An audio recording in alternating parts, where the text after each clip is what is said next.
जप का डेफिनेशन ही यही है। क्या? जप का जो अर्थ ही यही है। जपस तद जपत तदर्थ भावना, उसकी भावना अर्थ को अनुभव करना, अनुभूति में उतारना, इसी को जप करते हैं। जैसे राम शब्द हुआ, राम माने क्या? जो हमारे भीतर रमता है वही राम है। मेरे हृदय में जो रम रहा है हर क्षण, उसी को राम कहते हैं।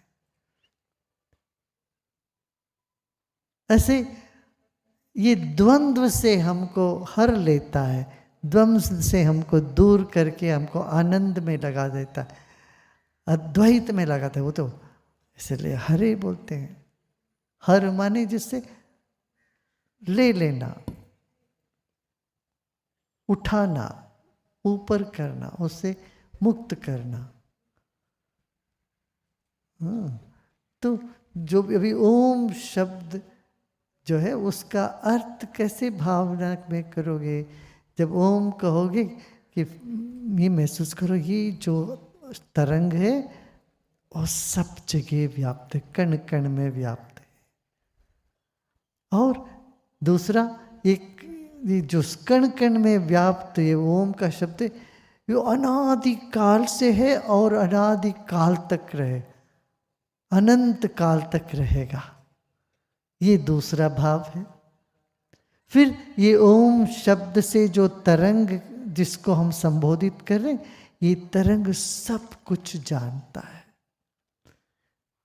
ज्ञान उसमें है।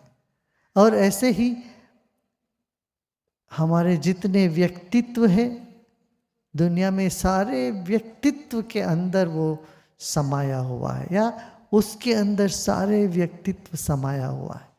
इस तरह से भाव करना। इस भाव से क्या होता है? वो तरंग जो है उठते, उसका ओम का जो अर्थ भासित होता है, वो उसका भास होने से ही फिर सिद्धि होती है। माने जीवन में परफेक्शन जिसको कहते हैं, वो जो भी करते वो एकदम सही होने लगता। Siddhi means perfection. And the perfection comes when we feel the meaning,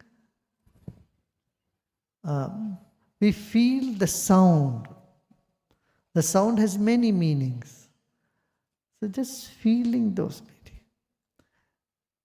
Like people who are doing Sahaj Mantra, you don't need to worry about the meaning, but that sound is like the seed of all that is needed for your evolution. That's it. This much, this is my life force and my evolution. And this sound has all the vibration.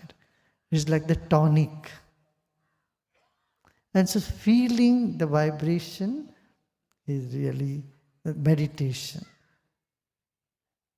And japa is knowing a little bit about the meaning, where you feel the meaning as well. So meditation and then japa.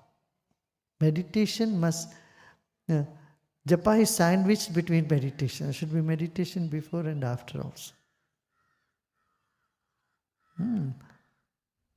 So even if you don't do after, but before, meditation is essential. So meditation is the supreme. Bhagavad Gita also, Lord Krishna says, Yajna, Dana, Tapas, all this japa, all this is there. Everything is great. But meditation tops them all. It's one notch higher.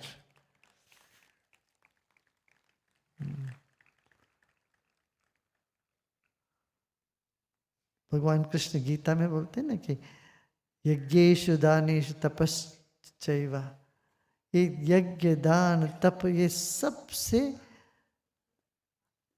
ऊपर है ध्यान और योग। इसलिए तस्माद योगी भव अर्जुन, इसलिए तुम योगी बनो। तो योग इन सब से ऊपर है, इन सबका फल योग में मिलता है, बोले ना। मगर हम लोग योग माने सिर्फ आसन कसरत करना ही समझ के बैठे। कहीं भी पतंजलि में ये नहीं लिखा इतने आसन करो ये योग नहीं। वो योग का मतलब ये कहा कि चित्त की वृत्ति को शांत करो, बस यही तो बात है। उछल कूद करने से उसको हम योग समझ बैठे। आसन तो सिर्फ एक छोटा सा अंग है। और आसन कभी क्या बोले, स्थिर सुखम आसनम, जो सुख पूर्वक और स्थिरता पूर्वक होता है वो आसन है।